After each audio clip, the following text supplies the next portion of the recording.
This is a new experience for me, because I haven't shown my face in my videos yet. What we will show today?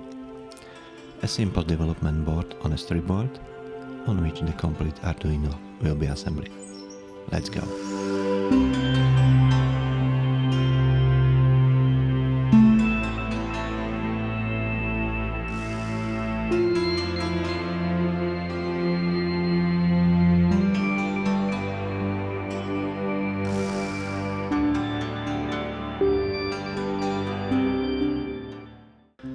The development board is assembled according to this schema, and we only need a few components to assemble it.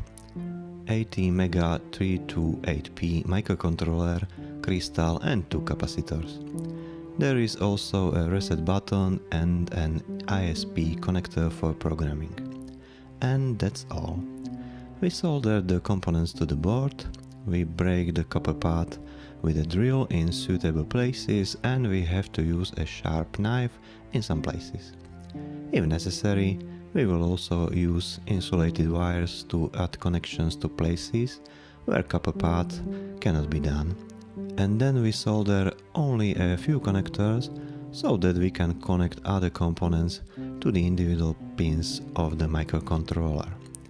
There is an LED on pin 13 on this board so that the board can be used immediately for small experiments. The board is programmed using USB ASP programmer.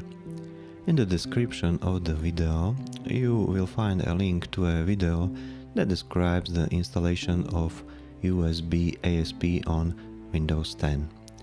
We will connect the programmer to the ISP connector in the Arduino IDE.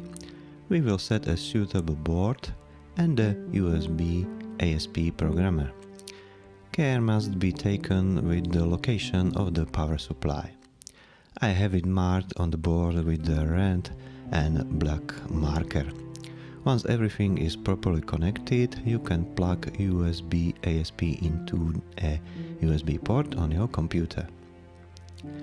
As an example, I uploaded the Blink program to the development board.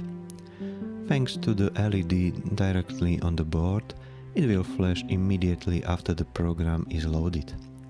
And it will flash during programming as well, because pin 13 corresponds to the SCK pin used on the ISP connector. During programming, you see a visualization of the data transmission on this pin. I don't know about you, but I am fascinated by the flickering. And when it flashes during programming, I'm anxiously waiting for the simple flash, pause to appear after its completion, which means that the program was successfully loaded into the microcontroller.